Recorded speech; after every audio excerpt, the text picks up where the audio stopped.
Ikiwa umekuwa unahisi kuchanganyikiwa, huna mwelekeo kimaisha, watu hawakuelewi vile unavyozungumza, inaenda kufika mwisho wakati Sun inaenda kuconjunct Mercury in Taurus tarehe 14 Mei, na hivi ndio itakuwa ina affect kila sign. Ila before niendelee, wakati unasikia Sun ikiconjunct sayari yoyote, ina maana iko kwenye nishati moja, one energy. Na Sun ikiwa ina conjunct sayari yoyote, huwa ina form kitu inaitwa kazimi. Kazimi ni sayari yoyote ikiwa inapita kwenye jua. Huwa jua inasimamia nini? Jua inasimamia uwazi wa jambo. So ikiwa sayari hii inapita juu ya jua, unapata inafungua kila kitu ambacho sayari hiyo imebeba. So kama kulikuwa na vifungo kwenye akili, ulikuwa huelewi, okay, naanzaje, nafanyaje, unapata clarity inatokea. So hii inafanyika in Taurus. So hivi ndio itakuwa ina affect kila sign. Naanza na Aries. Aries itakuwa kwa nyumba yako ya pili ya masuala na nini, masuala na fedha, masuala na thamani yako, vitu kama hivyo. Wakati huu unaenda kupata mwelekeo mzuri wa kuleta fedha ama kuingiza fedha, ama unaweza anzisha kazi ambayo ikaanza kuingiza nini, fedha. Wakati huu utapata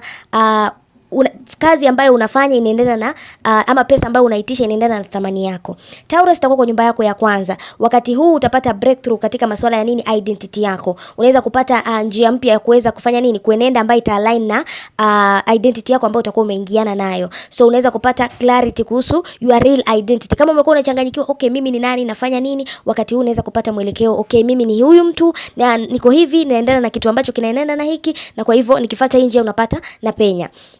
Gemini itakuwa kwa nyumba yako ya 12 ya masuala na rohoni. Wakati huu unaweza kupata kama kuna vitu vya kale ambavyo ulikuwa umevishikilia vya kale, utapata unavifanyia kazi, unaviachilia. So this is the perfect time ya kuweza kuingia katika spiritual practices, shadow work, kuachilia vile vitu ambavyo vilikuwa vimekufunga vya kale, either kwenye mawazo yako ama kwenye hisia zako. Ni wakati mzuri ya kuachilia na kusonga mbele. Cancer itakuwa kwa nyumba yako ya 11 ya masuala na nini, marafiki, vikundi. Wakati huu unaweza pata unajiunganisha na marafiki ama unajiunganisha na vikundi ambavyo vinafanya nini, vinakuongoza kwenye career ama kazi ambayo ina align na wewe. Yani mnakutana na watu ambao mna align nao, marafiki ambao ukijiunganisha nao unapata breakthrough, either kikazi, either wanakusupport, vitu kama hivyo. So utapata wakati huu pia malengo ambayo ulikuwa umeshikilia kali, unapata unaachilia ili unaingia kwenye malengo, ama unaweka goals ambazo unapata zina align na wewe na vikundi ambavyo umeingiana navyo. Leo itakuwa kwa nyumba yako ya 10. Wakati huu utapata breakthrough katika masuala ya nini, ya kazi yako, kwa sababu nyumba ya 10 inasimamia masuala ya kazi, career, vile unavyoonekana kwa watu. Wakati huu utapata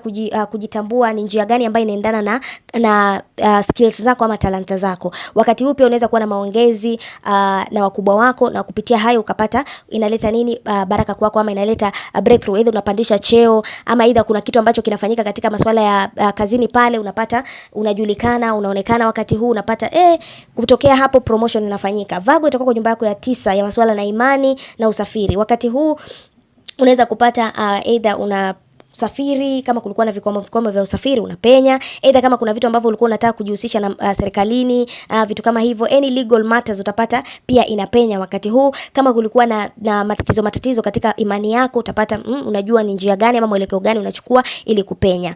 Libra itakuwa kwa nyumba yako ya 8. Wakati huu utapata breakthrough katika masuala ya nini, vitu ambavyo unashare na watu, urithi, vitu na mahusiano. Utapata maybe kuna siri zinafichuka, na kupitia njia hiyo unapata unajiondoa kutoka kwenye vikundi mbalimbali, ama unapata kupenya katika vitu vyovyote ambavyo ulikuwa umejiunganisha na watu. Jaribu sana kukubali, kuachilia vya kale na kukubali mabadiliko kuja katika maisha yako, ili upate kupenya. Wakati huu unaweza pia lipa madeni, kama ulikuwa na madeni yanakusonga, unaweza kupata unalipa madeni wakati huu. Scorpio itakuwa kwa nyumba yako ya 7.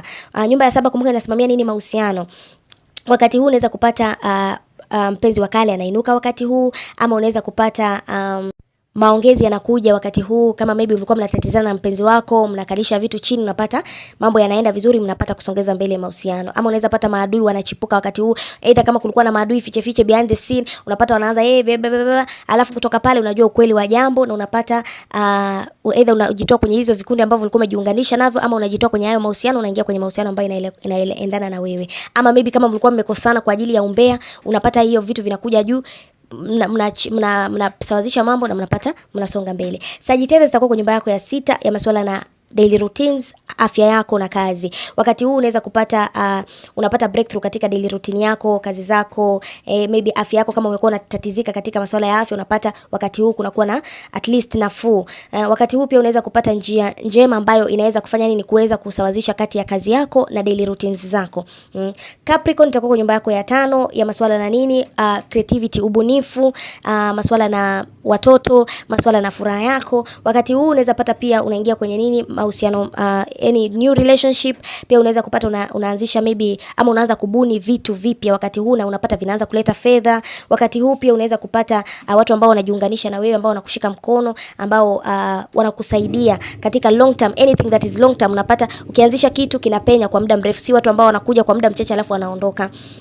Aquarius itakuwa kwa nyumba yako ya 4 ya masuala na nini, masuala na nyumbani. Wakati huu utapata mwelekeo kuhusu masuala na nyumbani. Wakati huu unaweza pata pia unatoka mahali unaishi unahama. Wakati huu unaweza nunua mahali pageni. Wakati huu unaweza either kama mlikuwa mmekosana na watu kwenye familia, unaweza rudi mkaanza kuongea tena wakati huu. So jaribu kuangalia sana pale. Haya, Pisces itakuwa kwa nyumba yako ya 3 ya masuala na maongezi, communication.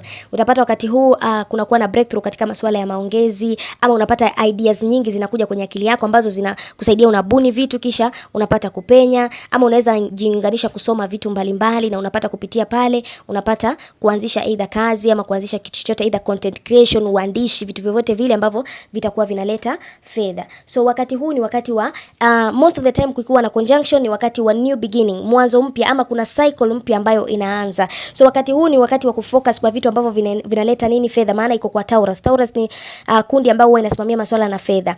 Na sayari hizi kumbuka huwa kama ni Sun huwa inaleta uwazi wa jambo. Mercury inasimamia maongezi. So ni wakati mzuri wa kuchunguza ni kitu gani ambacho utajiunganisha nacho ambacho kitafungua milango ya fedha. Maana wakati huu kama kulikuwa na matatizo inaenda kuondoka.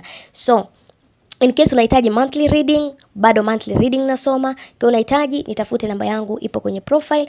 Kama upo TikTok utaipata kwenye profile. Kama wewe upo YouTube nitaweka link ya TikTok, ukinifuata kule utapata nambari yangu, ukinitafuta naweza kusomea monthly reading yako. I hope umenielewa vyema. Na ikiwa wewe una resonate na content zangu, unaweza kulike, subscribe na pia unaweza kushare, ama unaweza pia kufollow. I hope umenielewa vyema.